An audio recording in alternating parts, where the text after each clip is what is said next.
क्या हुआ?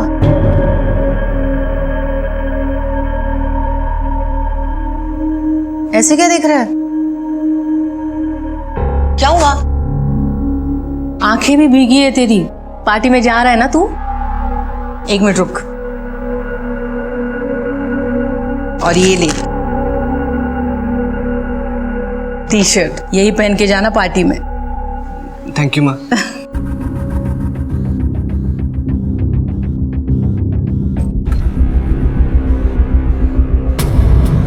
किधर?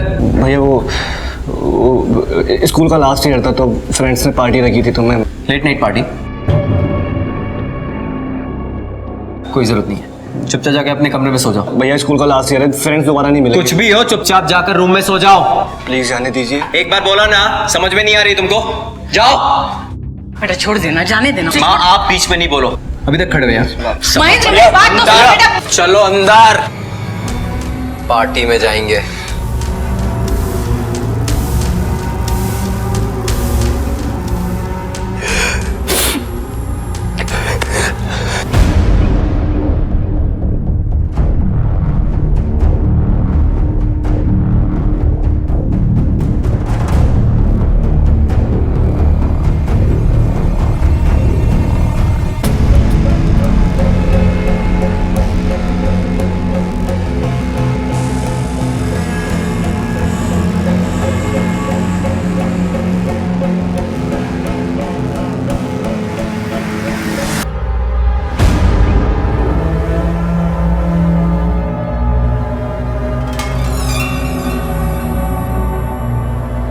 सैंडी! आ गया साला।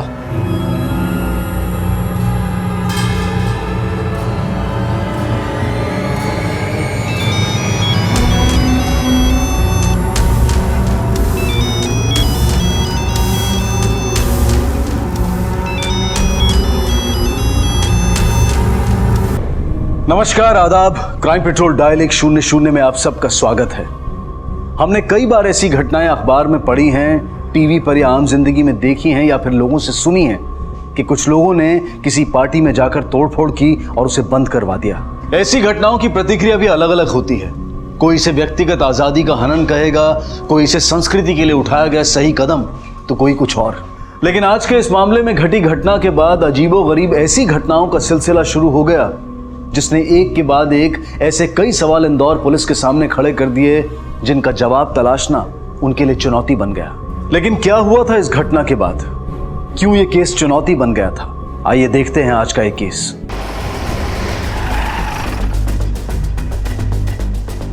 आइए सब, देखिए सब।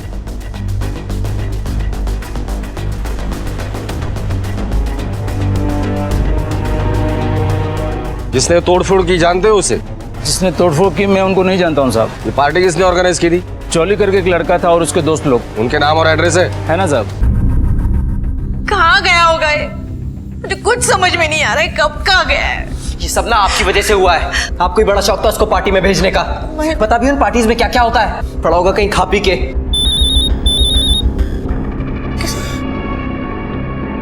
हेलो, सैंडी ने इसका बड़ा भाई महेंद्र बोल रहा हूँ।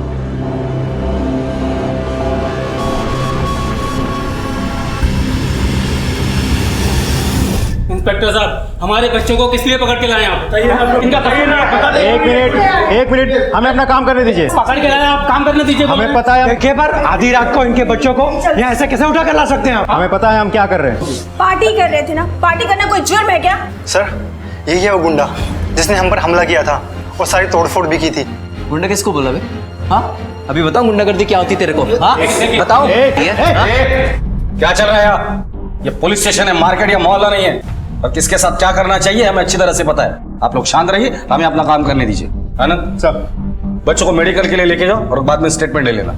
चलो आप लोगों ने सर, आइए। अरे लेकिन और तू, कानून हाथ में लेने का बहुत शौक है ना तुझे? मैं अपनी आंखों से देश की संस्कृति और अपने भाई के भविष्य के साथ खिलवाड़ होते नहीं देख सकता। और अगर इसके लिए मुझे 1000 बार भी कानून अपने हाथ में लेना पड़े ना, तो पीछे नहीं हटूंगा। इस देश की यही ट्रेजेडी है, जिन्हें संस्कृति शब्द लिखने भी नहीं आता वो संस्कृति रक्षक बनकर फिरते रहते हैं। तुमने जो हरकत की है ना उसका हिसाब तो हम करेंगे, लेकिन इसके बाद अगर तुम्हारे आवाज और अंदाज ने तमीज और कानून की सीमा लांघने की कोशिश की तो तुम्हारी रक्षा करने कोई नहीं आएगा, याद रखना।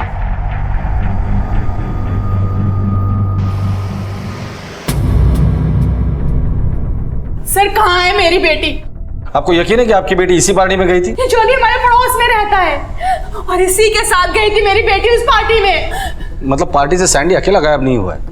क्या राधिका और सैंडी एक साथ थे पार्टी में? नहीं सर, पार्टी में हमने उन्हें एक साथ नहीं देखा। हाँ, सैंडी ने राधिका से बात करने की कोशिश की थी बट उसे वो पसंद नहीं आया। उसने तो उससे हाय तक भी नहीं बोला। हेलो, तो राधिका कहाँ गई? I don't know sir. इनके आने के बाद वहाँ पे इतना क्योस मच गया था कि कौन कहाँ है कुछ पता ही नहीं चला। कोई आइडिया सैंडी अपने घर के अलावा कहाँ जा सकता है? सर, सैंडी जब भी किसी परेशानी में होता था सिर्फ एक ही पर्सन के पास जाता था, हमारी निधि मैम। आप जानती है ये सैंडी कहाँ होगा इस वक्त? नहीं सर, मुझे तो इस बारे में कुछ भी नहीं पता। आप किसी राधिका को जानती है? मैं नहीं जानती सर। कल पार्टी में सैंडी और राधिका की मुलाकात हुई थी। पार्टी के बाद से सैंडी और राधिका दोनों गायब। हो सकता है ये नई लड़की राधिका शायद उसके साथ कहीं चला गया हो। ठीक है साहब, कुछ बताना था आपको। बोलो साहब। हमारा नाम राजेश है और ये जो औरत है ना ये हमारी बीवी है। इसका वश चले ना पूरे मोहल्ले को आशिक बना डाले अपना। और वो नाम क्या था उस लौंडे का? सैंडी। सैंडी के साथ इसका अफेयर चल रहा था, इसलिए तो उसकी माँ ने शेफाली मैडम ने अपने स्कूल से धक्के मार के निकाला था इसको। ठीक है।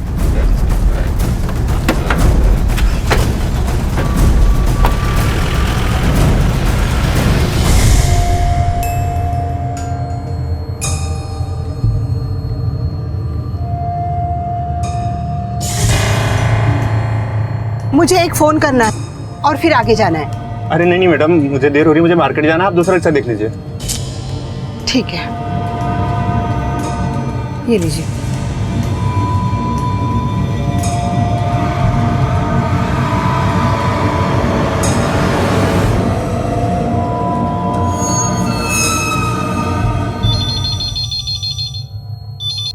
हेलो। हेलो, आप शेफाली मैडम बोल रही है?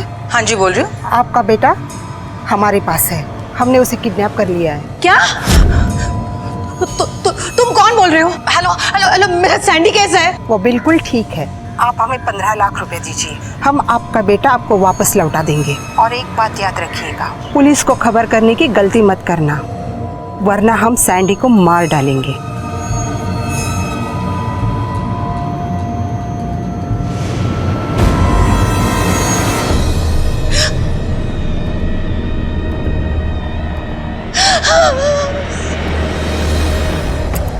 जी हाँ, ये सच है कि वो हमारे स्कूल में पढ़ाती थी और मेरे ही भाई को फंसाने की कोशिश भी कर रही थी। इसलिए मैंने उसके साथ साथ उसके बाप अशोक को और उसके मामा को मुंह पर कालिक पोतकर स्कूल से धक्के मारकर बाहर निकाल दिया था। मेरी बात तो सुनो, मैं बोल रहा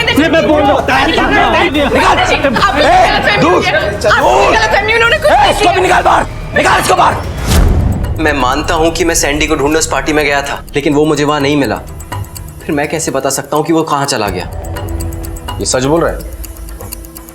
पर सर ये उससे मिले या नहीं मिले ये हम नहीं जानते सर। उस दिन के बाद से तो मर गई निधि मेरे लिए। वो दिन है और आज का दिन है। शक्ल नहीं देखी मैंने अपनी बेटी की। मंदार का भाई सैंडी गायब है, क्या लगता है आपको कहाँ होगा वो? इस बात के लिए तो आपको निधि से पूछना होगा या उसका भाई मंदार। एक छोटी सी बात के लिए मुझे इतनी बड़ी सजा दी, वो क्या अपने भाई को माफ करेगा? महेंद्र, क्या हुआ माँ? सैंडी को किसी ने किडनैप कर लिया है। क्या? किसने कहा आपको? एक लेडी का फोन आया था।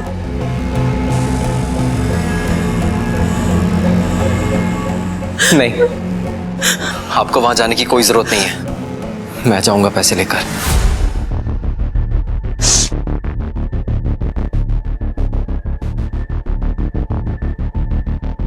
महेंद्र, तू कुछ उल्टी सीधी हरकत नहीं करेगा। ये सैंडी की जिंदगी का सवाल है। तुझे मेरी कसम।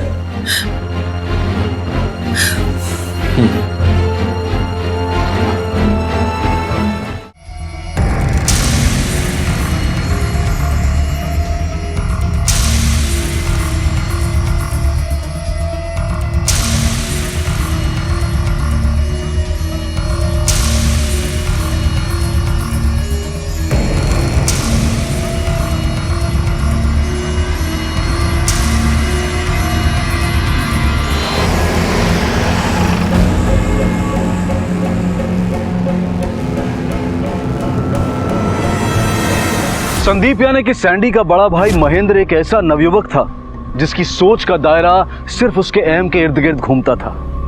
उसे अपने भाई के किडनैप हो जाने का दुख कम और गुस्सा ज्यादा था। अपनी मां शेफाली कुलश्रेष्ठ के कहने पर अपहरणकर्ताओं को देने के लिए पैसे लेकर वो गया जरूर था, लेकिन उसने वो पैसे अपहरणकर्ताओं को ही दिए या फिर वो कोई अलग खेल खेल रहा था, इस बात को दावे से कह पाना अभी मुश्किल था। इस बात का फैसला वक्त को करना था जो कि बहुत तेजी से बीतता जा रहा था और सैंडी का अभी तक कुछ पता नहीं चला था। महेंद्र, उस लेडी ने बोला था कि पैसे मिलते ही वो लोग सैंडी को छोड़ देंगे, लेकिन अभी तो 4 बजने आए हैं। मुझे लगता है हमें पुलिस को इन्फॉर्म कर देना चाहिए। माँ, तूने पैसे उसी जगह रखे थे जो मैंने बोली थी? तुमसे कोई गलती तो नहीं ना हुई? माँ, मैंने पैसे वहीं रखे थे जहां आपने मुझसे बोला था। मुझसे कोई गलती नहीं हुई है। अगर तुमसे कोई गलती नहीं हुई है तो जरूर हमारे साथ कोई धोखा हुआ है। क्या आप लोगों ने रैंसम की अमाउंट दे भी दी और ये बात पुलिस को इन्फॉर्म करना आप लोगों ने जरूरी नहीं समझा? मैं डर गई थी। उन्होंने धमकी दी थी कि अगर ये बात हमने आपको बोल दी तो वो मेरे सैंडी को। ठीक है, जिस नंबर से आपको कॉल आया था वो नंबर हमें दीजिए। सर वो एक्चुअली कॉल घर के लैंडलाइन पे आया था। ऐसा कैसे हो सकता है सर? इनका बेटा और मेरी बेटी दोनों एक साथ गायब हुए थे।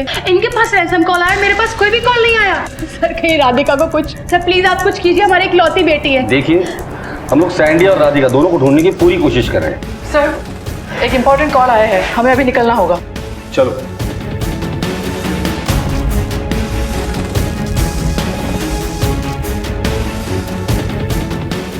साहब उधर वहाँ।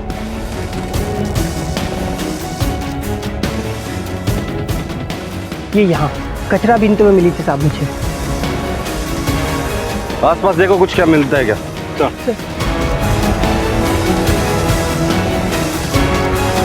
ये देखिए आनंद, ये पार्टी का वेन्यू और ये जगह कितना डिस्टेंस होगा? यही करीब 500 मीटर।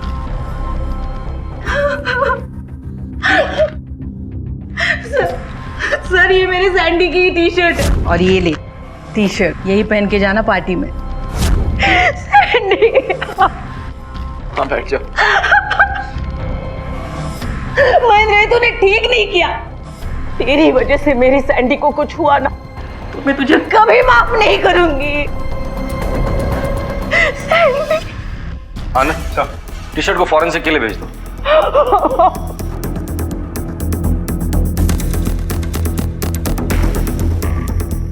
सर रैंसम की वो कॉल भवर कुआं के एक पीसीओ से आई थी। शॉप के बाहर फोन लगा हुआ था, इसलिए कॉल करने वाली औरत को दुकानदार देख नहीं पाए।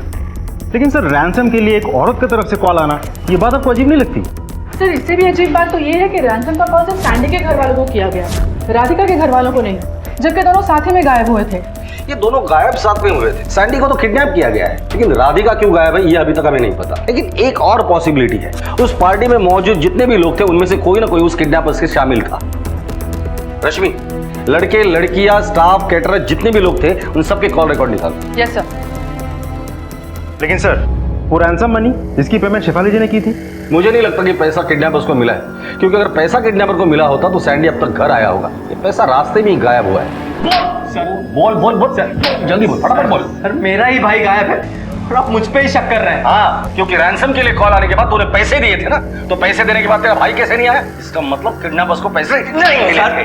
सर उन्होंने जो जगह बताई थी मैंने वहां जाकर पैसे रख दिए थे। उसके बाद उन पैसों का क्या हुआ, किसने लिया, मुझे नहीं पता सर। ठीक है, तो सैंडी के बारे में बता। बराबर तेरे वहां पहुंचने के बाद सैंडी पार्टी से कैसे गायब हो गया? सर ये मैं कैसे बता सकता हूँ? अबे तू ही बता सकता है, और कौन बता सकता है? सारा तेरा प्लान हो, अपने भाई के आड़ में अपने माँ से पैसे ऐंठने का तेरा प्लान होगा। देख अभी भी वक्त है, सच सच बता दे। सर ये सच नहीं है, मैंने कुछ नहीं किया, मुझे नहीं पता कि सैंडी कहाँ है। सैंडी को कब से जानती है? 2 साल से सर, मैं उसकी क्लास को ज्योग्राफी पढ़ाती हूँ। पर सैंडी हमेशा से मुझे बहुत डरा सा, बहुत सहमा सा, बहुत परेशान सा दिखाई देता था। और फिर एक दिन आज से करीब 1.5 साल पहले मुझे उसकी वजह पता चली। ये सब क्यों परेशान कर रहे हैं आप सब उसे? मैम हम उसे परेशान नहीं कर रहे, बस थोड़ी मस्ती कर रहे थे। मस्ती? इसे मस्ती कहते हैं? अभी के अभी get out of the class. Come on, take your bags, get out. Sandy Are you okay? मुझे कोई नहीं समझता मैं, ना घर पर और ना यहाँ पर। घर पर मेरा भाई मुझे कमजोर कमजोर बुलाता है और यहाँ पर ये सब लोग मुझे गे बुलाते हैं। लेकिन ना तो मैं गे हूं ना मैं कमजोर हूं, लेकिन कोई मेरी बात नहीं मानता। नहीं सैंडी, शांत हो जाओ। मैं कमजोर नहीं हूं। और मेरे बेटे के साथ रिश्ता बनाकर तूने ये साबित कर दिया कि वो गे नहीं है। मैंने कुछ भी जानबूझकर नहीं किया था मैम। मेरे और आपके बेटे की जिंदगी में प्यार की कमी थी जो हम दोनों को करीब लेकर आई। शर्मिंदा तो आपको और आपके बेटे महेंद्र को होना चाहिए, जो सैंडी को कभी समझ ही नहीं पाए।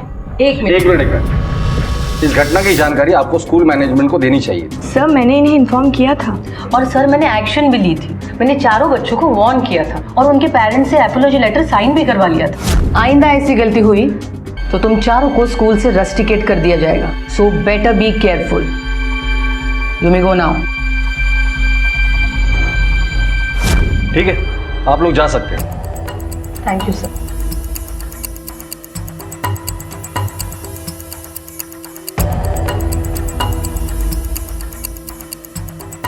एक बात समझ में नहीं आई, जो बच्चे सैंडी को इतना परेशान करते थे उन्हीं बच्चों के साथ ये पार्टी करने कैसे गया? ये तो वही लोग बताएंगे सर। यस सर, ये बात सच है कि हमने सैंडी को पूरे साल परेशान किया, लेकिन 12th में सब ठीक हो गया था सर। और 12th के बाद हम अलग होने वाले थे, इसलिए सर हमने उसे अपोलोजाइज करने के लिए पार्टी ऑर्गेनाइज की थी सर। अपोलोजाइज करने के लिए पार्टी की थी या पुराना अकाउंट सेटल करने के लिए पार्टी की थी? क्योंकि उसी की वजह से तुम्हारे पेरेंट्स को स्कूल में आना पड़ा था, जलील होना पड़ा था। गुस्सा तो जरूर आया होगा। नो सर, ये बात सच नहीं है sir. Believe us sir, we had no bad intention. हम बस पार्टी कर रहे थे। और कोई बात जो अभी तक तुम लोगों ने हमें बताई नहीं है? सर आई डोंट नो कि ये बात इंपॉर्टेंट है या नहीं, बट सर तुमने हमसे झूठ क्यों बोला था? उस पार्टी में राधिका किस हालत में थी? एक्चुअली सर राधिका ने उस दिन पार्टी में बहुत ज्यादा नशा कर लिया था, बहुत असर हो गया था सर। और हम सब भाग रहे थे तो मैंने उसे बुलाया भी था, आवाजें भी दी थी सर, लेकिन वो आंख तक नहीं खोल पा रही थी। इसलिए सर मजबूरी में हम सब भाग गए और उसे वहीं छोड़ना पड़ा।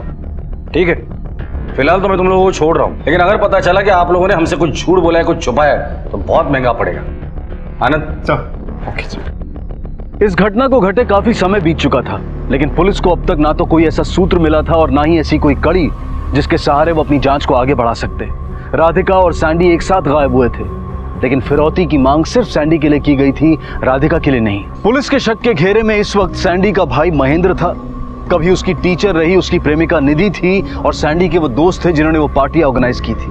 हालांकि ये सब लोग इस घटना में अपना हाथ होने से लगातार इनकार करते आ रहे थे, लेकिन पुलिस का मानना था कि इस मामले में आगे बढ़ने का सूत्र उन्हें या तो सस्पेक्ट्स की इस छोटी लेकिन महत्वपूर्ण लिस्ट से मिल सकता है, या फिर उस रात घटी घटनाओं के घटनाक्रम से।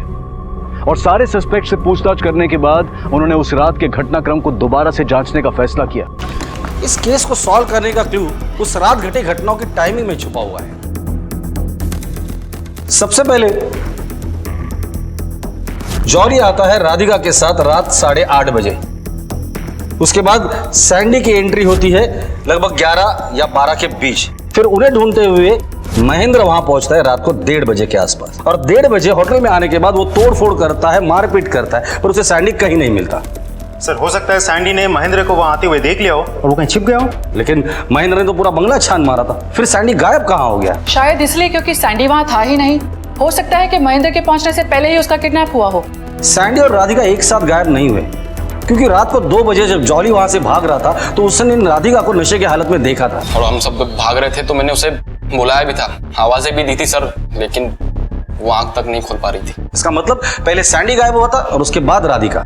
सर राधिका उन सबके लिए बिल्कुल नहीं थी, तो राधिका का उस पार्टी में पहुंचना महज एक इत्तेफाक था। तो सर मुझे लगता है राधिका के मामले में कोलैटरल डैमेज वाली थ्योरी ज्यादा फिट बैठती है। ये राधिका और सैंडी एक साथ गायब हुए या नहीं ये नहीं पता, लेकिन दोनों के गायब होने में कनेक्शन जरूर है। क्या कनेक्शन हो सकता है सर? दुश्मनी वाला एंगल। निधि के पिता अशोक और मामा संतोष को महेंद्र और उसकी मां शेफाली ने स्कूल से बेइज्जत करके निकाला, तो हो सकता है कि बदला लेने के लिए सैंडी को किडनैप किया हो, या फिर राजेश जिसे पता था निधि और सैंडी के बीच अफेयर चल रहा है, उठाकर लेकर आओ तीनों। Yes sir. हमें शक है कि महेंद्र और शेफाली ने जो तुम्हारी बेइज्जती की थी उसका बदला लेने के लिए तुमने सैंडी को किडनैप किया है। अब शराफत से बता दो कि सैंडी कहाँ है और उसके साथ क्या क्या किया तुम लोगों ने। मुझे लगता है ऐसे मुंह नहीं खोलोगे तुम लोग। साहब मत मारो साहब, मत मारो, मत बोलता हूँ साहब। मेरी बीवी ही वैश्या है तो मैं कितनों को मारूंगा, कितनों को उठाऊंगा। आज सैंडी है, कल कोई और होगा, कितनों को मारूंगा साहब। और क्या मिल जाएगा मुझे? वो वैश्या है साहब। अगर मुझे बदला ही लेना होता तो मैं अपनी बीवी को मारता। हम सच बोल रहे हैं साहब। हमें गुस्सा जरूर आया था और ये भी सोचा था हमने कि जिंदगी में मौका मिलने पर हम जरूर बदला लेंगे माँ बेटे से, लेकिन हमने ऐसा नहीं किया साहब। तू अपने बीवी के बारे में जो कुछ भी कह रहा है ना, अगर वो वाकई सच है तो अब तक तलाक क्यों नहीं ले लिया? क्यों रह रहा है उसके साथ? साहब आप सब जानते हैं हमारा कानून सिर्फ औरतों के लिए है, मर्दों की कोई सुनवाई नहीं है। और अगर तलाक भी ले लो तो भत्ता दो। मेरे पास पैसे भी नहीं उतने, बस इसीलिए इतने दिन से जेल रहा हूँ उसको साहब। तो इसीलिए तूने सैंडी को किडनैप किया ताकि उसके फिरौती के पैसे से तुझे अपनी बीवी से छुटकारा मिले? नहीं साहब नहीं, यकीन मानो मैंने कुछ नहीं किया साहब, कुछ नहीं किया। अरे मैं मुंह से बड़बड़ कर सकता हूँ साहब, मेरी इतनी औकात नहीं है कि मैं कोई कांड करूँ और पचा लूँ। कुछ नहीं किया साहब मैंने।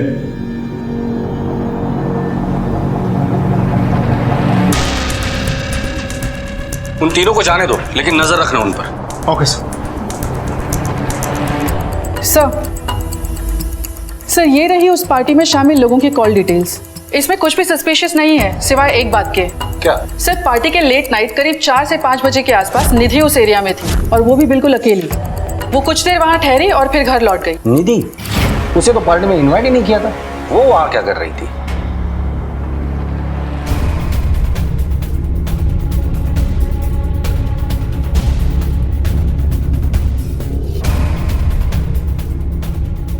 उसके भाई महेंद्र और शेफाली जी की सख्ती की वजह से हमारा मिलना बहुत कम हो गया था। उस रात सैंडी भी पार्टी के सिलसिले में बाहर था और मेरे पति भी एक शादी की केटरिंग के काम से रात भर नहीं आने वाले थे। तो फिर सैंडी ने मुझसे कहा कि वो मुझसे मिलने यहाँ पर आएगा, लेकिन रात पूरी बीत जाने के बाद भी सैंडी नहीं आया। मैंने कई बार उसे कॉल भी किया लेकिन उसका फोन नहीं लग रहा था। मुझे बहुत ज्यादा फिक्र हो रही थी, इसलिए मैं वहां उसे ढूंढने चली गई। सर दुनिया चाहे कुछ भी बोले, मैं सैंडी से सच में बहुत प्यार करती हूँ। फिक्र है मुझे उसकी, क्योंकि अगर वो नहीं होता तो शायद आज मैं इस दुनिया में नहीं होती। मतलब? अपनी जिंदगी से परेशान होकर मर जाना चाहती थी मैं, जब सैंडी ने मुझे बचाया। मैम अगर आपको प्रॉब्लम ना हो तो मुझे वो वजह बनने में खुशी मिलेगी जिसकी वजह से आप जी सके। हमें सैंडी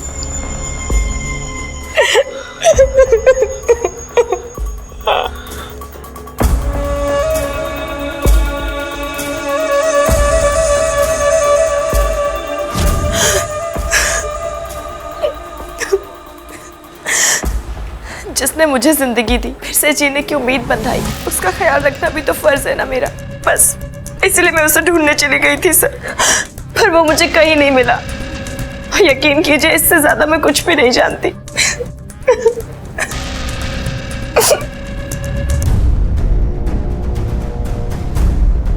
निधि अगर सच बोल रही है तो उसका बयान हमारी थियरी को सपोर्ट करता है कि सैंडी महेंद्र के डर से वहां नहीं छिपा था, बल्कि महेंद्र के पहुंचने से पहले ही सैंडी का किडनैप हुआ था। सैंडी अगर बंगले में या बंगले के आसपास कहीं में भी होता तो निधि से मिलने वो जरूर पहुंचता। तो सैंडी का खून भरा टी शर्ट हमें मिला है। अब ये टी शर्ट सैंडी और राधिका की कहानी में कहाँ फिट बैठता है ये पता करना है। Yes sir. सर भंवर कुआं के वो पीसीओ के आसपास के शॉप्स की सीसीटीवी फुटेज मैंने चेक की है, पर उस कॉल करने वाली औरत का कुछ पता नहीं चला है सर। एक जवान लड़के को किडनैप करना फिर रैंसम के लिए कॉल करना एक अकेली औरत का काम नहीं हो सकता, जरूर कोई ना कोई मर्द भी इन्वॉल्व है। लेकिन कॉल रिकॉर्ड के हिसाब से इस केस से जुड़े जितने भी सस्पेक्ट है वो अपने अपनी लोकेशन पे मौजूद थे, इंक्लूडिंग निधि। तो फिर ये औरत और मर्द कौन हो सकता है? और रिकॉर्ड दोबारा से स्कैन करना। वैसे आनंद, ये साकेत नगर रॉबरी केस की अगली डेट क्या है? सर वैसे तो कल की थी, लेकिन कोर्ट ने डेट कैंसिल करके नेक्स्ट वीक की दी है। ओके। हेलो, क्या? कब? ठीक है, हम लोग उसका इंतजार कर रहे हैं। क्या हो गया सर? सानवेर पुलिस स्टेशन से फोन था, राधिका मिल गई है, काफी खराब हालत में। वो लोग उसका मेडिकल करवाकर यहाँ लेकर आ रहे हैं। तुम उसकी माँ को इन्फॉर्म करो। Yes sir. सर मुझे कुछ याद नहीं है। आवाज सुनाई दी बहुत चीखने चिल्लाने की, तभी वहाँ मुझे सैंडी दिखा, उसे कोई खींच रहा था। इस केस में ये पहली बड़ी सफलता थी जो जांच दल के हाथ लगी थी। राधिका का यूं खुद ब खुद सही सलामत वापस लौट आना खुशी की बात थी, लेकिन उसके लौट आने से इस मामले की जांच पर कोई असर नहीं पड़ा था, क्योंकि उसके पास पुलिस के किसी भी सवाल का कोई जवाब नहीं था। इस केस में इंदौर पुलिस के सामने अब भी अंधेरा ही था, जहां से बाहर निकलने का रास्ता उन्हें खुद ढूंढना था। क्या इंदौर पुलिस इस अंधेरे में रोशनी का कोई सुराग खोज पाई? क्या उन्हें पता चला कि सैंडी और राधिका के इस तरह अचानक गायब हो जाने के पीछे किसका हाथ था? और क्या राधिका का इस तरह से वापस लौट आना कोई सामान्य सी बात थी या फिर एक सोचा समझा षड्यंत्र? राधिका जिस हालत में मिली थी, उस हालत में कोई भी इंसान 1 घंटे में कितना किलोमीटर चल सकता है? शायद 5 किलोमीटर। अगर राधिका 5 किलोमीटर दूर चलकर यहाँ सानवेर पुलिस स्टेशन पहुंचती है, यहाँ से 10 किलोमीटर नॉर्थ ईस्ट, ये एक सुनसान जगह है और यहाँ एक रेलवे ब्रिज भी है, जैसे राधिका ने बताया था। मेरे हिसाब से राधिका यहाँ थी।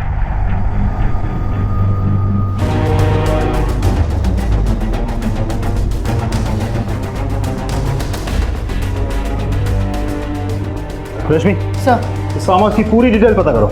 Yes sir.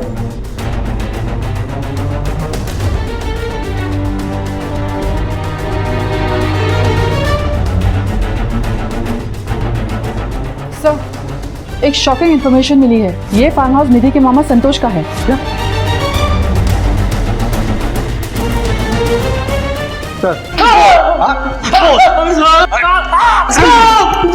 राधिका तेरे फार्म हाउस में क्या कर रही थी? बोल। साहब, मैं सिर्फ इतना बता सकता हूँ साहब, सैंडी किडनैप होने के बाद निधि हमारी बहन सुनंदा को काफी मिलने जुलने लगी थी साहब। इन दोनों का मेलजोल देखकर मुझे लगा कि वो जरूर कुछ करने वाले हैं साहब। फिर एक दिन भंवर कुआं के पीछे के पास मैंने मेरी दीदी को देखा, हमने पूछा भी, तो उसने मुझे कुछ नहीं बताया साहब। आपका बेटा हमारे पास है, हमने उसे किडनैप कर लिया है। सर, पता चला है कि निधि दार्जिलिंग शिफ्ट होने वाली है। वहाँ के एक स्कूल में उसे टीचर की नौकरी लगी है और उस स्कूल से पता चला है कि उसकी ज्वाइनिंग डेट नेक्स्ट मंथ की है। निधि शिफ्ट हो रही है? सर। जी सर, सब कुछ बताने को तैयार हूँ। मुझे नहीं पता सैंडी कहाँ है और कैसा है। जब मैंने सैंडी को बताया कि मेरी जॉब दार्जिलिंग लग गई है, तो फिर नहीं सैंडी, ऐसा कुछ भी नहीं है कि मैं तुम्हें छोड़कर कहीं जा रही हूँ। मैं तो बस राजेश से अपना पीछा छुड़वाना चाहती हूँ और सिर्फ इसलिए मैंने जॉब ली है। लेकिन अगर ऐसी बात है तो मैं आपके साथ क्यों नहीं आ सकता? सैंडी, तुम्हारे सामने तुम्हारा पूरा फ्यूचर है। आपके बिना ना तो मेरा कोई भविष्य है ना कोई फ्यूचर है। मैं नहीं रह पाऊंगा आपके बिना, मैं सुसाइड कर लूंगा। सैंडी, कैसी बातें कर रहे हो तुम? मैं भी तुमसे दूर नहीं रहना चाहती, लेकिन तुम जानते हो। लेकिन क्या, अगर आप भी वैसा चाहती हैं तो मेरे पास एक आइडिया है जिसके जरिए से हम लोग एक साथ रह सकते हैं हमेशा के लिए। कैसे? लेकिन आप पहले प्रॉमिस कीजिए कि आप मेरे प्लान सुनाने से पहले कुछ रिएक्ट नहीं करेंगे। प्रॉमिस? प्रॉमिस। आप मुझे किडनैप कर लीजिए। व्हाट? सैंडी, कैसी बातें कर? आपने कहा था कि आप नहीं बोलेंगे, आपने प्रॉमिस किया था। पहले आप मेरा पूरा प्लान सुनिए। हम दोनों मिलकर मेरी किडनैपिंग का नाटक करेंगे। उसके बाद आप मेरी मॉम से रैंसम की डिमांड कीजिएगा, जो कि मॉम इजीली आपको दे देंगे। आप वो पैसे लेकर दार्जिलिंग चले जाइएगा और मैं यहाँ पर कुछ दिन घर पर रहूँगा और कुछ दिन बाद बिना किसी को बताए मैं आपके पास आ जाऊँगा।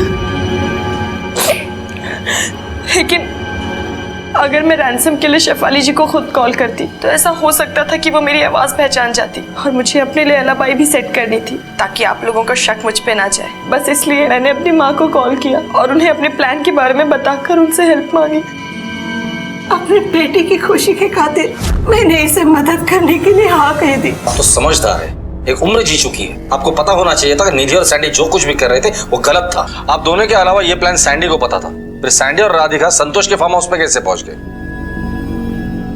सर, माँ ने मामा के फार्म हाउस की चाबी मुझे दी थी और हमारा यही प्लान था कि सैंडी को हम वहीं छुपा कर रखेंगे। लेकिन जब उस रात सैंडी मुझे नहीं मिला तो मैं तो हमारे फार्म हाउस पे गई ही नहीं। तो फिर वो चाबी किडनैपर के पास कैसे गई? आपने चाबी कहाँ रखी थी? निधि के साथ साथ राजेश ने भी हमें यही बताया कि उस रात वो सुदाम नगर कॉलोनी में किसी शादी में केटरिंग का काम कर रहा था। पता करो वाकई वो केटरिंग का काम कर रहा था या कुछ और पका रहा था। सर, जी सर, मेरे घर में ही शादी था, मैंने ही दिया था कैटरिंग का ऑर्डर राजेश दुबे को, पर वो आया नहीं। क्योंकि सुदामा नगर की उस शादी में तूने कैटरिंग का कॉन्ट्रैक्ट जरूर लिया था, लेकिन तेरा स्टाफ वहां गया था, तू नहीं गया था। तो तू कहाँ था बता। अरे साहब, मैंने सोचा भी नहीं था कि वहां तक पहुंच पाएंगे आप लोग। मतलब ये सब तेरा किया कराया था? क्यों किया ये सब? अरे बोल। ज्यादा कुछ मांगा नहीं था मैंने अपनी बीवी से, 4 रोटियां और थोड़ा टाइम बिस्तर पे। इतना भी देने को तैयार नहीं थी वो मेरे को। दिल का रिश्ता, कभी क्या, प्यार, इश्क, मोहब्बत, दिन भर लेक्चर। टीचर थी ना, टीचर। बच्चा समझती थी मुझको। ऊपर से कोड़ में खाज बन के आ गए सैंडी। इनको भी मैं ये लूं, यहां मैं बूंद बूंद को तरस रहा हूं और मेरी ही बीवी का जवानी का सागर ये भाई साहब आराम से पी रहे हैं। पीछा किया, फोन चेक किया, सब कुछ किया, तब जाके पता चला कि हमको छोड़ के मैडम दार्जिलिंग जा रही है। तभी मुझे सैंडी के संग जो झूठी प्लानिंग थी किडनैपिंग की, वो भी मालूम चली। बस मेरे को मौका मिला सैंडी से हिसाब किताब बराबर करने का। मैं पार्टी में गया, चुपचाप छुप के बैठ गया। पिया हुआ था कि क्या था पता नहीं, तोड़ फोड़ करने लगा। मैंने सोचा कि मेरे प्लान की तो ऐसी की तैसी हो गई, लेकिन नहीं, उसने तो मेरा काम और हल्का कर दिया। अब तो और किसी को मुझ पर शक नहीं होता। कुछ देर महेंद्र निकल गया, लेकिन सैंडी साथ नहीं था। मैं बंगले के अंदर घुसा। निधि के मामा के फार्म हाउस की चाबी निधि की अलमारी में पड़ी हुई थी, मैंने उड़ा ली। दोनों को ले जाकर वहीं पे बंद कर दिया। मुझे पता था कि आप लोगों को पहले शक जो है या तो महेंद्र पे जाएगा या तो सैंडी की क्लास के उन लड़कों पे जाएगा जो उसे चिढ़ाया करते थे। मैं था ही नहीं कहीं। और जब आपको निधि और सैंडी के किडनैपिंग वाले झूठे प्लान का पता चलता तो आप निधि के ऊपर शक करते। सब कुछ एकदम क्लियर मेरे सोचे अनुसार चल रहा था सर। तो मैंने सोचा कि अब इस सैंडी को जिंदा क्यों रखे, मुक्ति देते। मार दिया, बोरे में भर के गोदाम में फेंक दिया। तूने सैंडी को मार डाला? हाँ सर, अब क्या करता उसको जिंदा रख के।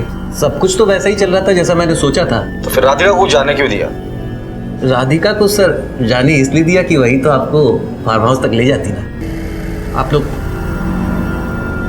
सब पहचान जाओगे, सब पता कर लोगे सब। राजेश ने एक बेहद घटिया और खतरनाक खेल खेला था।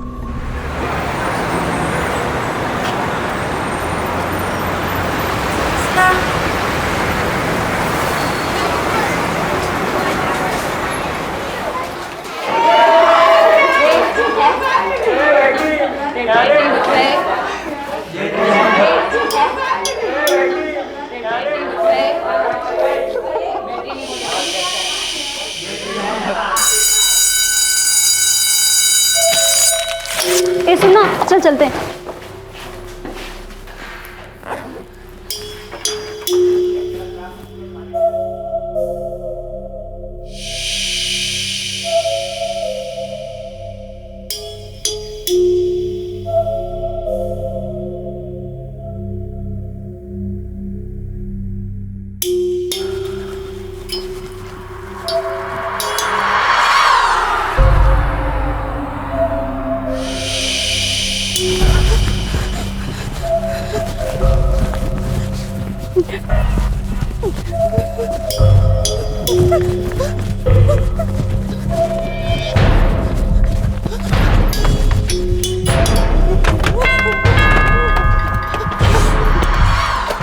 क्या हुआ? तू बार-बार दरवाजे वो मेरा पीछे कर रहा है।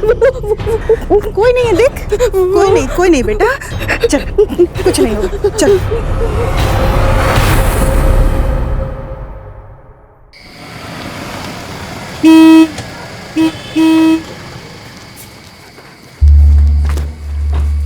जाना। पता नहीं यार, लोग इतनी गाड़ियां खरीद कैसे लेते हैं। जब देखो तब रोड पर जाम ही जाम।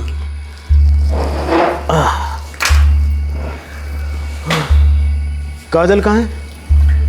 आई नहीं कोचिंग से? हाँ? अरे तुम दोनों ऐसे एक दूसरे का मुंह क्या देख रहे हो? अरे कुछ बोलते क्यों नहीं?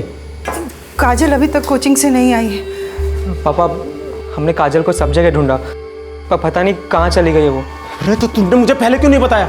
फोन ही कर देती। हमने सोचा कि आप गाड़ी चला रहे होंगे रास्ते। अरे भाड़ में गाड़ी।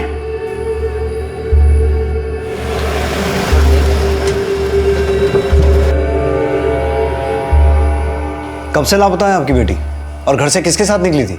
काजल 4 बजे शाम को अकेले कोचिंग गई थी, वापस नहीं आई तो हमने कोचिंग में फोन किया तो पता चला कि वो कोचिंग पहुंची ही नहीं। जब ये घर से निकली इसने पहना क्या हुआ था? पिंक कलर का टॉप, जीन्स और ग्रे कलर का जैकेट पहनी थी। वो अकेली कहाँ जाएगी सर? मुझे तो बहुत घबराहट। तुम उसे अकेले जाने क्यों दिया? तुम में से कोई उसके साथ नहीं जा सकता था क्या? पापा वो रोज अकेली तो जाती है और हमें क्या पता था कि इस बार ऐसा कुछ हो जाएगा। अरे तो प्रॉब्लम बता के आती है क्या? राकेश जी 1 मिनट, काजल का मोबाइल नंबर दीजिए। जी काजल के पास फोन नहीं है। आप लोग रहते कहाँ हैं? हमारा घर शताब्दी रोड के पास है। सर प्लीज मेरी बेटी को ढूंढ दीजिए, पता नहीं किस हालत में होगी सर, प्लीज। राकेश की 16 साल की बेटी काजल कई घंटों से लापता थी। आखिर कहाँ थी काजल और किस हाल में थी? कानपुर पुलिस फौरन इन सारी पहेलियों को सुलझाने में जुट गई और सबसे पहले उन्होंने रुख किया काजल के कोचिंग सेंटर का।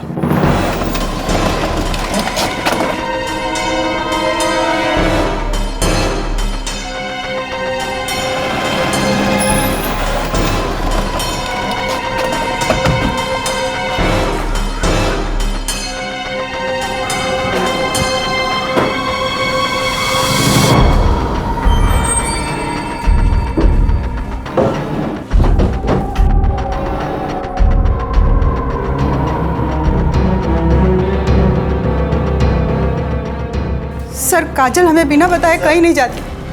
काजल के बिस्तर के नीचे से ये नोट मिला है। मैं मरना नहीं चाहती हूँ, मुझे मत मारना। सर काजल डरावनी नॉवेल्स पढ़ा करती थी, रात रात भर जगकर भूतिया फिल्में देखा करती थी, वही सब उसके दिमाग में घुस गया है, वहम है और कुछ नहीं। सर हमें तो कुछ नहीं पता कि उसने ऐसा क्यों लिखा, वो किससे डरी हुई थी? सर काजल के कोचिंग सेंटर से पता चला है कि पिछले 2 दिनों से काजल वहां पर एब्सेंट है। 2 दिन से? Yes sir. और यह भी पता चला है कि काजल की तबीयत अक्सर खराब रहती थी, इसलिए वो वहां रेगुलर नहीं थी। काजल की तबीयत खराब थी, इसमें कौन सी अजीब बात है? बीमार कौन नहीं पड़ता है? सर हमारी बेटी न जाने किस हालत में होगी, आप प्लीज प्लीज उसे जल्दी ढूंढ दीजिए। काजल के बिस्तर के नीचे से मिला ये नोट हमारे लिए इशारा है शर्मा। मुझे दाल में कुछ काला नजर आ रहा है। एक काम करो, काजल की स्कूल फ्रेंड से बात करो, हमें काजल की लाइफ के बारे में और डिटेल में जानना पड़ेगा, तभी जाके ये क्लियर होगा कि ये नोट महज वहम में लिखा गया या फिर इसके पीछे कोई और रीजन है। सर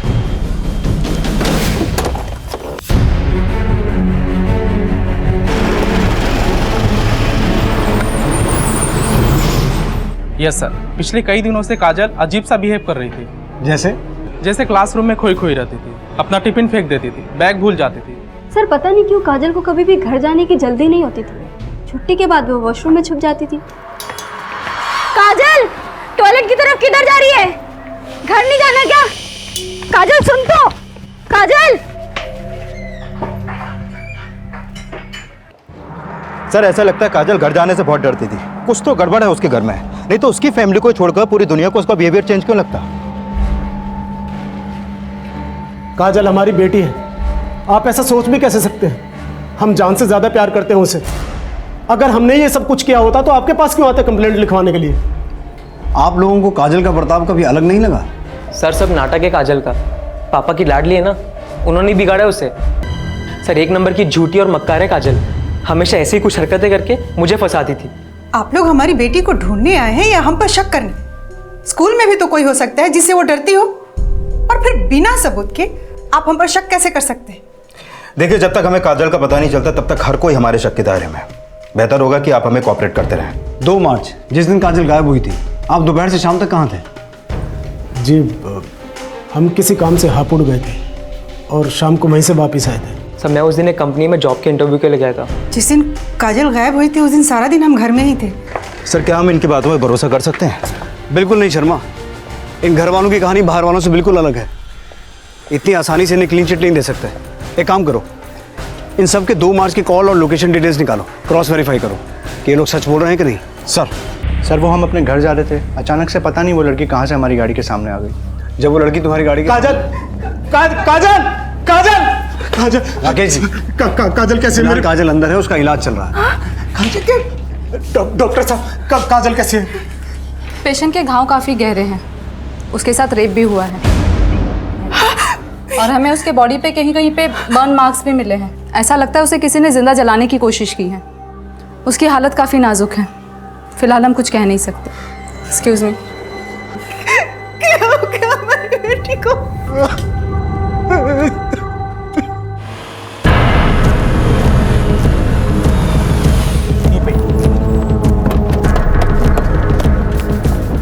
सर यहीं पे वो लड़की मेरी गाड़ी के सामने आई थी। यहाँ?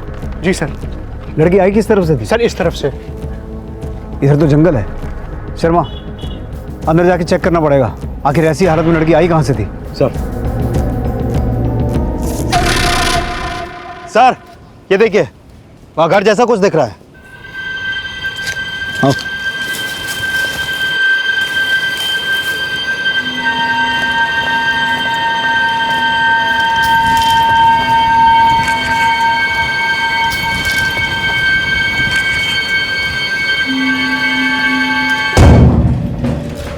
शर्मा, ये लड़की कौन हो सकती है? बॉडी पे कोई कपड़ा नहीं है, प्राइवेट पार्ट्स पे फूल रखे हुए हैं, तो मामला क्या है? इस केस में काजल की गुमशुदगी के बाद उसके साथ हुई बलात्कार की वारदात ने सबको चौंका दिया था, और तभी एक औरत की लाश मिलने से इस केस में सनसनी फैल गई। आखिर कौन थी औरत और इसकी हत्या क्यों हुई थी? और दूसरी तरफ काजल अपने घर से इतनी दूर एक सुनसान जगह पर कैसे पहुंची? क्या काजल का अपहरण जानबूझकर किसी ने किया था? और काजल का अपहरण करने वाला शख्स कौन था? ऐसे कई सवाल थे जो इस केस को और भी पेचीदा बना रहे थे। मुझे कपड़े का टुकड़ा काजल का लग रहा है, क्योंकि काजल की माँ ने जो डिस्क्रिप्शन दिया था उसके हिसाब से काजल ने इसी कलर का टॉप पहना हुआ था। पिंक कलर का टॉप, जीन्स और ग्रे कलर का जैकेट पहनी थी। हो सकता है इस पे लगा खून भी काजल का ही हो। शर्मा, मुझे मामला बहुत अजीब लग रहा है। अंदर वो डेड बॉडी, और इस जगह को देख के ऐसा लग रहा है कि किसी ने यहाँ तंत्र मंत्र किया है।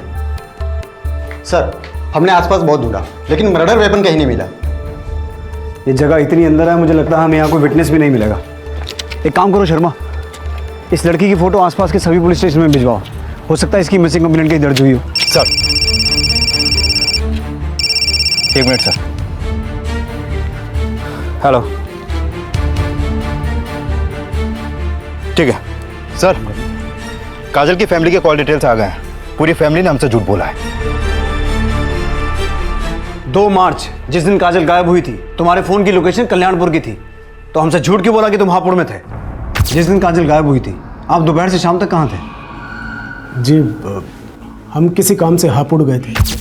दरअसल सर, हम नहीं चाहते थे कि हमारे घर वालों को इस बात का पता चले। किस बात का? राकेश, माजरा क्या है?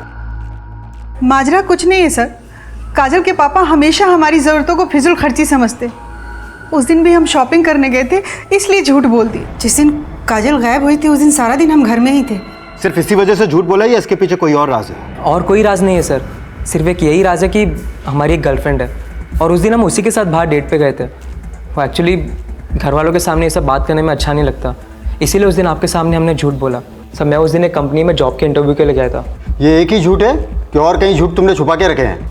नहीं सर, वो हमें सट्टा लगाने की आदत है और कभी कभी पी भी लेते हैं, बस इसलिए झूठ बोला सर। इसे पहचानते हो?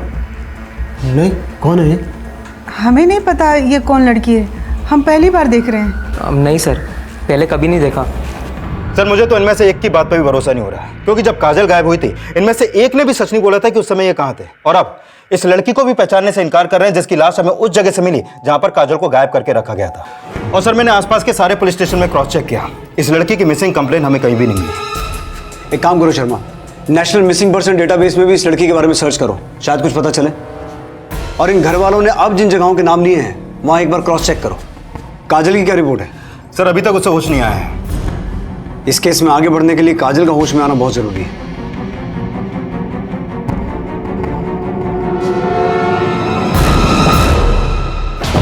अरे हमें कहा लिया है साहब, हमने क्या किया है साहब? सट्टा खिलाता है ना तू? खिलाता तो हूँ साहब, लेकिन बंद कर दूंगा कसम से। बंद तो तुझे करना ही पड़ेगा साहब। ये बता, 2 मार्च को ये आदमी तेरे यहाँ सट्टा खेलने आया था? ये तो राकेश है साहब, और मेरे यहाँ अक्सर आता है साहब, और 2 तारीख को तो ये 20-30 हज़ार रुपये हारा भी था। गैम्बलिंग एक्ट में बुक करो इसे। नहीं साहब, हम बंद कर देंगे साहब, बंद कर देंगे साहब हम। यस सर, मैं और हर्ष रिलेशनशिप में हैं। उस दिन हम दोनों साथ में मूवी देखने भी गए थे और हमारे साथ 2-3 दोस्त और भी थे।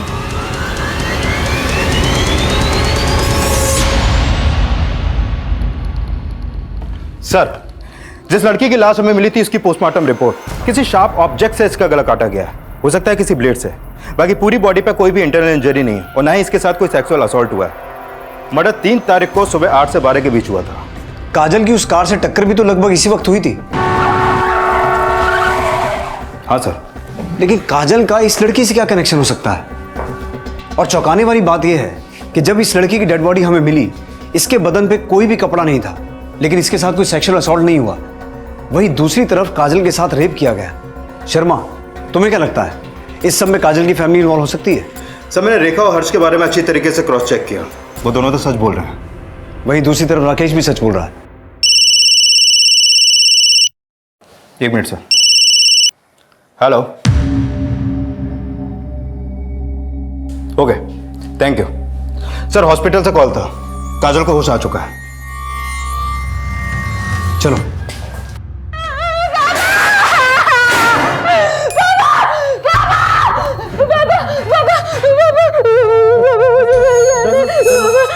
हम है ना, सब ठीक हो जाएगा। हम है ना। काजल बेटा, आप घबराओ मत, हम हैं यहाँ, आपके साथ कुछ नहीं होगा। आप सिर्फ ये बताओ कि जिस दिन आप कोचिंग के लिए निकली थी उसके बाद क्या हुआ था आपके साथ? मुझे घर जाना है पापा, घर चलेंगे, मार डालेगा। ये आपकी मदद करना चाहते हैं। तुम्हारे साथ जिसने भी ये सब कुछ किया है ना, उसके बारे में बताओ। काजल बेटा, आप हमें सिर्फ इतना बताओ। आई थिंक हमें पेशेंट को अकेला छोड़ देना चाहिए, क्योंकि इसके साथ जो कुछ भी हुआ है उससे ये बहुत ज़्यादा डर गई है और उस बारे में बात तक नहीं करना चाहती। I hope you understand, she is very small for all this thing. Sir, Kajal तो कुछ भी बोलने को तैयार ही नहीं है, तो फिर कैसे पता चलेगा काजल और उस लड़की के साथ क्या हुआ था जिसकी लाश हमें मिली थी, जबकि काजल ही इकलौती चश्मदीद गवाह है। सवाल ये है शर्मा कि काजल सचमुच सब कुछ भूल गई है सदमे में, या फिर हमसे सब कुछ छुपा रही है? पापा मुझे यहाँ नहीं रहना, मुझे घर जाना है। पापा मुझे मार डालेगा। Sir, national missing personal data record से इंफॉर्मेशन हाथ लगी है। इस लड़की का नाम रानी शास्त्री है, उम्र 28 साल। करीब 1 हफ्ते पहले दिल्ली में इसकी मां ने इसकी मिसिंग कंप्लेंट दर्ज की थी। दिल्ली में? Yes sir. लेकिन हमें इसकी लाश मिली कानपुर में, वो भी उस जगह जहां काजल को किडनैप करके रखा गया था। शर्मा, अब हमें पता ये लगाना है कि दिल्ली की रानी शास्त्री का कानपुर की काजल से क्या कनेक्शन है। पुलिस को जिस लड़की की लाश मिली थी, अब उन्हें उसके बारे में पता चल चुका था, लेकिन हैरानी की बात यह थी कि दिल्ली से लापता हुई रानी आखिरकार कानपुर कैसे पहुंची और उसकी हत्या किसने और क्यों की।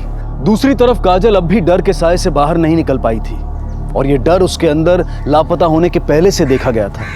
आखिर ऐसी क्या वजह थी कि काजल इतनी ज्यादा डरी हुई थी और उसकी जान को किससे खतरा था? रानी की हत्या और काजल की गुमशुदगी और बलात्कार के मामले को सुलझाने में पुलिस जी जान से जुटी हुई थी, लेकिन इस केस में ऐसे कई सवाल थे जिनका जवाब मिलना बेहद जरूरी था और उन सवालों के जवाब तलाशने के लिए कानपुर पुलिस ने दिल्ली का रुख किया।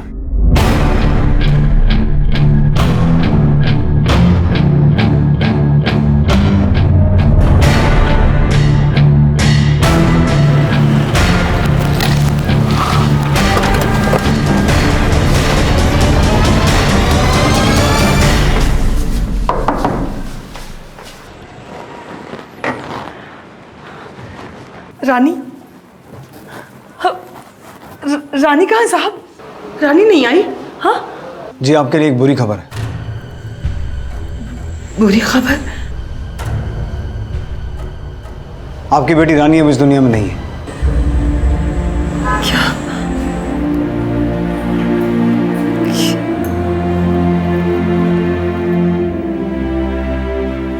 रानी कितने दिनों से लापता थी? सर, वो 28 फरवरी को सुबह घर से निकली थी और उसके बाद वो वापस ही नहीं आई। और जब वो शाम तक भी वापस नहीं आई तो मुझे लगा मुझे आंटी को फ़ोन करके बताना चाहिए। साहब, हम अमदाव में रहते हैं। जैसे ही माला ने मुझे फ़ोन किया, हम तुरंत वहाँ से चले आए और आते ही पुलिस में कंप्लेन की। साहब, मेरी इकलौती बच्ची थी रानी, बड़ी ही मेहनती थी, नौकरी की तलाश में थी। मगर अच्छी नौकरी उसे नहीं मिल पा रही थी साहब। माँ, मैं कोशिश कर तो रही हूँ ना। आप चिंता मत करो, कुछ ना कुछ जरूर हो जाएगा। चिंता ना करो? कैसे चिंता ना करो? हाँ, जो हमने कर्ज लिया है उसका सूद दिन ब दिन बढ़ता जा रहा है। हमें तो डर है कि कहीं तेरे पिताजी की आखिरी निशानी वो भी हाथ से ना निकल जाए। रानी, मैं तुझसे बात कर रही हूँ, सुन रही है तू? सुन, तू कैसे भी करके कोई भी नौकरी कर ले। हाँ, नहीं तो हम सब बर्बाद हो जाएंगे हम बर्बाद हो जाएंगे। क्या क्या नहीं किया साहब उसने, ट्रेनिंग, इंटरव्यू, झाड़ फूक सब कुछ किया उसने, लेकिन कुछ फायदा नहीं हुआ साहब, कुछ फायदा नहीं हुआ। मेरी बच्ची को कोई क्यों मार दिया? मेरी बच्ची ने किसी का क्या बिगाड़ा था? क्यों मार दिया मेरी बच्ची को? सर, मुझे यह समझ में नहीं आ रहा कि ये रानी दिल्ली से कानपुर क्यों गई और उस जगह कैसे पहुंची जहां से हमें उसकी लाश मिली। क्या काजल ने उसे मारा होगा? लेकिन शर्मा, काजल रानी को क्यों मारेगी? वो तो खुद इस बात से डरी हुई कि कोई उसे ना मार दे। हमें रानी के बारे में और डिटेल में पता करना पड़ेगा।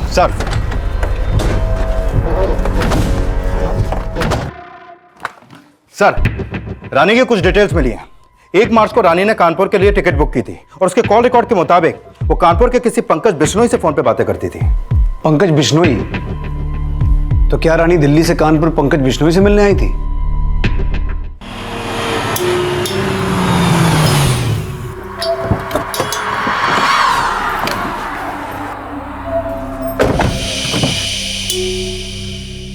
आजा।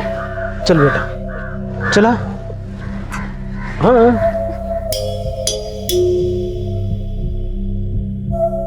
पापा है ना?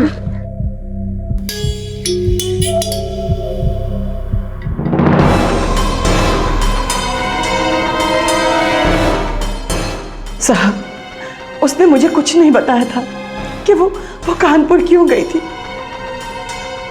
माला, तुम और काजल दोनों साथ में रहते थे। काजल ने तुम्हें कुछ तो बताया होगा। नहीं सर, ट्रस्ट मी, मुझे तो ये भी नहीं पता था कि उसने कानपुर की टिकट बुक करवाई थी और पता नहीं वो वहाँ क्यों गई थी। मेरा बच्चा सारा खाना खाएगा। ले, खा खा खा, थोड़ा सा खाना बच्चा। क्या हुआ? कोई नहीं बच्चा,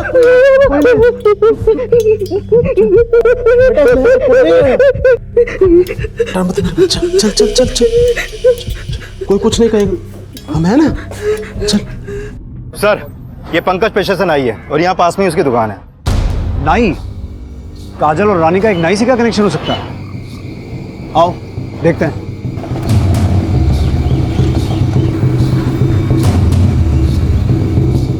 सुनिए, ये दुकान कब से बंद है? सर, ये पंकज की दुकान 2-3 दिनों से बंद है और किसी को मालूम भी नहीं कि ये कहाँ गया है। सर, कहीं ऐसा तो नहीं कि ये सब पंकज ने किया और अब यहाँ से फरार हो गया? शर्मा, इसका सिम कार्ड और मोबाइल का IMEI ट्रेस करो। हो सकता है फ़ोन बदलने की कोशिश करें। इसके पुराने कॉल रिकॉर्ड्स भी निकालो, पता करो कि जिस दिन रानी की मौत हुई ये पंकज कहाँ था। सर, ये पंकज का कॉल रिकॉर्ड, उसकी फ़ोन लोकेशन के हिसाब से 3 तारीख को वो उसी एरिया में था जहाँ पे रानी की मौत हुई और उसका फ़ोन उसी एरिया में सुबह से लेकर दोपहर तक एक्टिव था, फिर उसके बाद बंद हो गया। अब ये साफ है शर्मा, इस मर्डर में पंकज कहीं ना कहीं इन्वॉल्व है। और सर, इस पंकज के कॉल रिकॉर्ड में एक और बात सामने आई है। ये पंकज रानी के अलावा काजल की माँ के भी टच में था। रेखा के? हाँ सर, और जिस दिन रानी का मर्डर हुआ उससे ठीक 1 दिन पहले यानी 2 मार्च को भी इन दोनों की आपस में बात हुई थी। अब ये रेखा ही बताएगी कि इसकी पंकज से क्या बात हुई थी।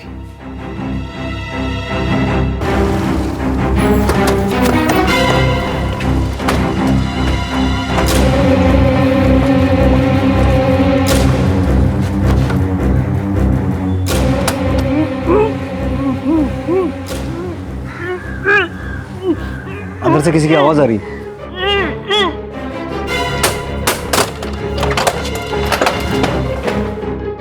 चेक करो।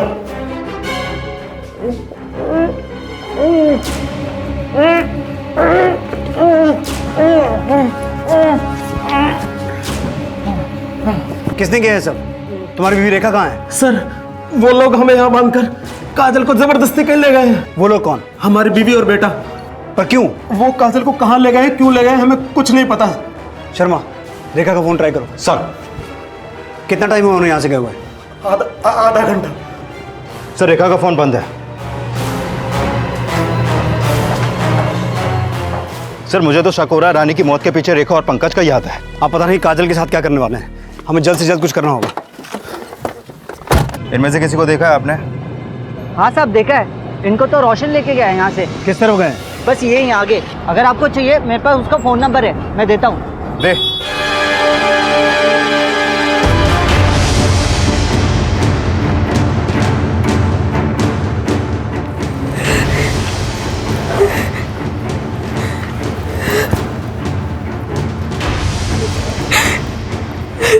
ठीक है सर, मेरी रोशन से बात हुई। उसने उन्हें सीतापुर कानपुर हाईवे पर एक खंडर के पास छोड़ा है।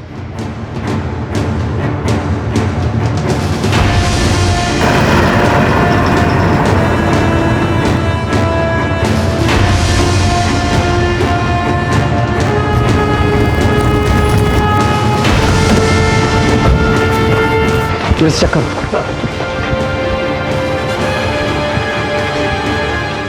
क्या नाटक कर रहे हो ये सब? बंद करो, खोलो इसे, छोड़ो। क्या कर रहे थे तुम लोग वहां? अपनी बेटी की शादी एक बकरे से करवा रहे थे?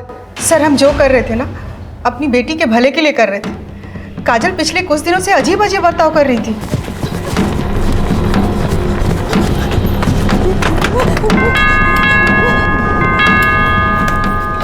क्या हुआ? तू बार-बार दरवाजे क्यों खटखटा रही? वो मेरे पीछे कर रहे हैं, मुझे मार डालेगा। मम्मी वो कुछ नहीं, इधर कोई तो नहीं है, कोई नहीं है, देख कोई नहीं बेटा। लेकिन ये सब शुरू कब से हुआ? अचानक से एक दिन शुरू हो गया सर, और धीरे धीरे हालत और भी खराब होती चली गई। हम समझ गए थे सर कि काजल के साथ क्या हो रहा है। क्या? आप नहीं मानेंगे, पर उसके ऊपर भूत का साया था। कितना बार उसको समझाया कि रात को खुला बाल खोल के मत घुमा करो, पर हमारी बात ही नहीं सुनती थी। दिमाग खराब हो गया आपका। इस जमाने में भी आप इस तरह की बातों में विश्वास करती हैं? पंकज को कैसे जानती हैं आप? सर पंकज के बारे में हर्ष ने बताया था। बता दो सर, पंकज पेशे से तो नहीं था, पर हमने सुना था कि वो तंत्र मंत्र भी करता है। पंकज भाई, मेरा प्रमोशन रुका पड़ा है, चलाओ ना कोई चक्कर। अरे तुम तो दुनिया भर के जंतर मंतर भी जानते हो। एक काम करो, आज रात में तुम घर पे आ जाओ, कल तुम्हारे हाथ में सुबह सुबह प्रमोशन लेटर होगा। अच्छा। वो पंकज दुनिया को दिखाने के लिए नाई का काम करता है सर, लेकिन असली काम उसका झाड़ फूक का है। नज़र उतारने से लेकर भूत उतारने तक का सब काम करता है। हमने काजल का भूत उतारने के लिए पंकज से बात किया था। मतलब आपकी बेटी काजल की यह हालत पंकज और आपकी वजह से हुई है। आगे क्या हुआ? पंकज ने कहा कि काजल को लेकर हम उसके घर पे आ जाए। बहुत पावरफुल आत्मा है इसके अंदर, इसको 2 दिन के लिए छोड़ के जाओ, हम सब सही कर देंगे। जी बाबा। काजल के भूत उतारने के बदले में हमने पंकज को बहुत सारे पैसे और जेवर दिए। कैसी माँ है आप? अपनी जवान बेटी को एक अनजान ढोंगी के पास छोड़ाई? तो और क्या करते सर? दुनिया को पता चलता कि हमारी जवान बेटी के ऊपर भूत का साया है तो कौन शादी करता? और हम नहीं चाहते थे कि ऐसी कोई बात हो। और जब दुनिया वालों को यह पता चलता कि आपकी बेटी एक ढोंगी के साथ 2 दिन रह के आई है, तब उसकी शादी हो जाती? उसकी शादी बकरे के साथ क्यों करवा रहे थे? इसलिए कि काजल का भूत बकरे में चला जाए। वाह, एक बार पंकज के हाथों हलाल होने से आपका मन नहीं भरा तो दोबारा बेवकूफ बनने किसी और आदमी के पास चले गए आप। इस सब से रानी का क्या कनेक्शन है? उसकी हत्या क्यों करवाई? सर हम रानी को नहीं जानते, पहली बार तो हम थाना में उसका फोटो देखे, हमें कुछ नहीं पता सर। गीता। नहीं बाबा, कोई बात नहीं बेटा, अभी ही बैठो। राकेश जी, 1 मिनट। आ रहे यही।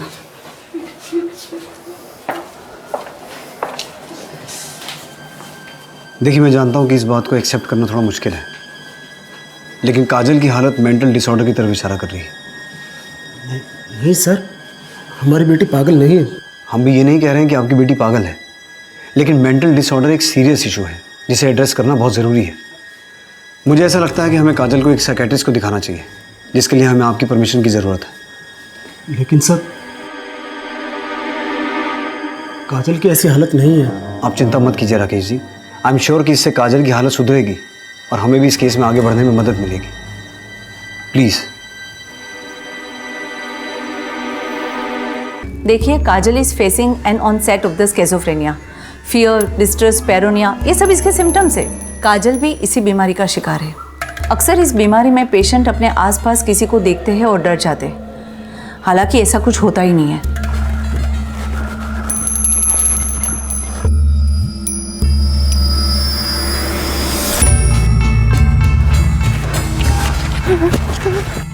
नॉर्मल लोग इस बीमारी को समझ नहीं पाते और लोगों को लगता है कि पेशेंट ने भूत को देख लिया। अच्छा, उस दिन काजल के साथ क्या हुआ था, इसके बारे में कुछ बताया? काजल ने किसी और लड़की के बारे में बताया आपको जो उसके साथ उस कमरे में मौजूद थी? सेशन के बीच में उसने किसी लड़की का जिक्र तो किया था, पर उस लड़की के बारे में बताया नहीं। वो बहुत ज़्यादा डरी हुई थी, वो जोर जोर से रोने लगी। हमारी गलती जो हमने अपनी बेटी पर ध्यान नहीं दी, वरना आज उसकी ये हालत नहीं होती। डोंट वरी, ये बीमारी ठीक हो सकती है, बस प्रॉपर काउंसलिंग और ध्यान देने की ज़रूरत है। काजल का केस तो सॉल्व हो गया, लेकिन रानी को किसने मरवाया ये अभी तक क्लियर नहीं हुआ। सर, मुझे लगता है रानी का खून उस तांत्रिक पंकज ने किया होगा, पर अभी वो कौन से बिल में छुपा बैठा है पता नहीं। इस पंकज का पास प्रेजेंट सब खंगालो, जिस बिल में भी छुप के बैठा है हमें उसे खोद के निकालना है। सर,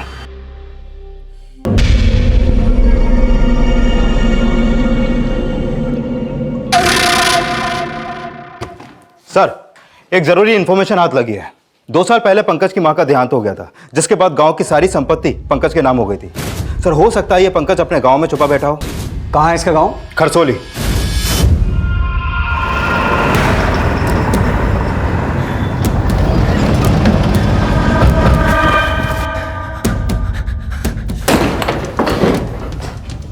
पंकज बिश्नोई। जी साहब। चलिए पंडित जी, अब आपका भूत उतारने की बारी है। मर जाएंगे साहब, सब बता रहे साहब, सब बुलवा लेंगे। तेरी ये खातिरदारी तो लोगों को उल्लू बनाकर उनकी जिंदगी खराब करने के लिए है। एक 16 साल की लड़की के साथ रेप किया तूने, उसे इतना मारा, उसे जलाने की कोशिश की। बोल, क्यों किया है सब? बोल। वो साहब, हमको ये करने में बहुत मजा आता था साहब। तंत्र मंत्र के बहाने तो हम उनसे मजे लेते थे साहब, और उनसे पैसे भी लेते थे साहब। अरे साहब, रानी को क्यों मारा? साहब, हमने नहीं मारा साहब, वो खुद चल के आई थी हमारे पास नौकरी के लिए तंत्र मंत्र कराने साहब। लेकिन साहब, वो बहुत सही समय पे आई थी। काजल के अंदर का भूत निकाल के किसी दूसरी लड़की के अंदर डालने के ढोंग करने के लिए मैंने काजल को अपने पास रखा था। उसी समय रानी आई साहब। रानी को फंसाने के लिए हमारे दिमाग में एक प्लान आया। झूठ मत बोल, रानी को तू नहीं मारा है, ये बता क्यों मारा? साहब, हमने नहीं मारा है साहब। जब हमने कबूल किया कि काजल का बलात्कार हमने किया, तो हम रानी को मारने के बाद भी कबूल कर लेते साहब। हमने नहीं मारा रानी को साहब। रानी को तेरे बारे में किसने बताया था? वो बोल रही थी कि उसके किसी दोस्त ने हमारा नंबर उसको दिया साहब। हम सच बोल रहे हैं साहब, हमने नहीं मारा। पंकज के हिसाब से रानी को पंकज का नंबर उसके किसी दोस्त ने दिया था। एक काम करो शर्मा, रानी के कॉल रिकॉर्ड्स निकालो और उसके फ्रेंड्स की एक लिस्ट बनाओ और ये पता लगाने की कोशिश करो कि उसके फ्रेंड्स में से 3 मार्च को मर्डर वाली लोकेशन के एरिया में कौन मौजूद था। सर।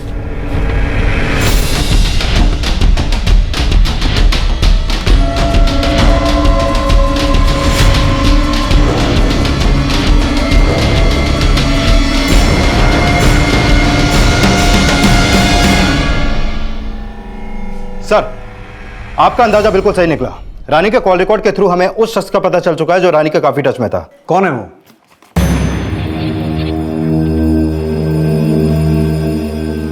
देखो, हमें ये तो पता चल चुका है कि रानी की हत्या तुम्ही ने की थी।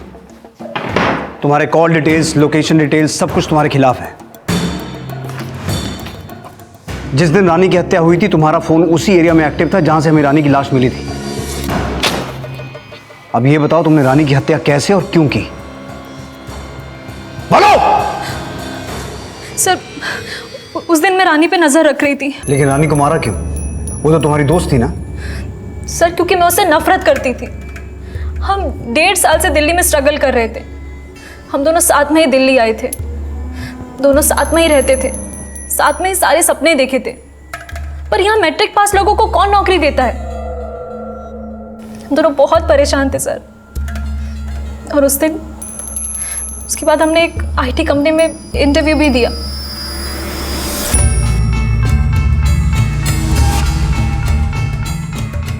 पर सर वहां रानी का सिलेक्शन हो गया और मैं वेटिंग लिस्ट में इंतजार करती रह गई। मुझे बहुत बुरा लगा और फिर मैंने सोचा कि अगर रानी नहीं रहेगी तो ये जॉब मुझे मिल जाएगी। कौन था? कुछ नहीं, वो लेटर आया था, हमने इंटरव्यू दिया था ना वहाँ से। एक्चुअली मुझे वेटिंग लिस्ट में रखा है और शायद जल्दी सिलेक्शन हो जाए। मेरे लिए कोई लेटर आया है क्या? नहीं, शायद उन्होंने तुझे रिजेक्ट कर दिया है। कोई बात नहीं।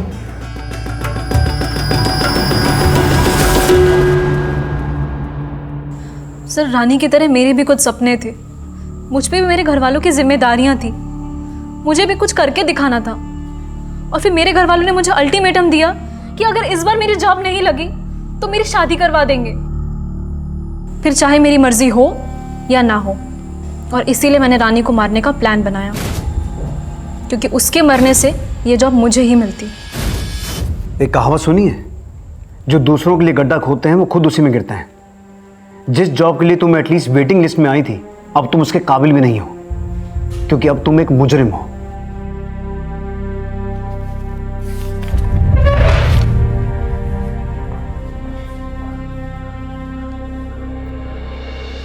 माला का लालच रानी की मौत की वजह बना।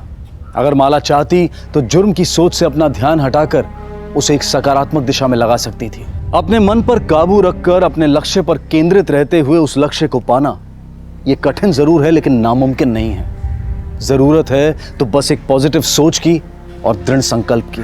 काजल की मां की अंधश्रद्धा ने काजल को इस उम्र में वो सब कुछ देखने पर मजबूर कर दिया जिसे शायद वो जिंदगी भर नहीं भुला पाएगी। माला को आईपीसी की धारा 302 के तहत हत्या के लिए और उस ढोंगी बाबा को धारा 375 और 376 के तहत बलात्कार के जुर्म में गिरफ्तार किया गया है। अब मैं अनूप सोनी आपसे विदा लेता हूं, फिर मुलाकात होगी अगले एपिसोड में एक और चौंका देने वाले केस के साथ। तब तक अपना और अपने परिवार का ख्याल रखें और देखते रहें क्राइम पेट्रोल डायल 100। सबक एक को सीख हम सबको। क्राइम पेट्रोल्स के और भी दिलचस्प कहानी देखने के लिए हमारे चैनल को सब्सक्राइब करें और बेल आइकॉन दबाना न भूलें। क्राइम पेट्रोल्स के और भी दिलचस्प कहानी देखने के लिए हमारे चैनल को सब्सक्राइब करें और बेल आइकॉन दबाना न भूलें।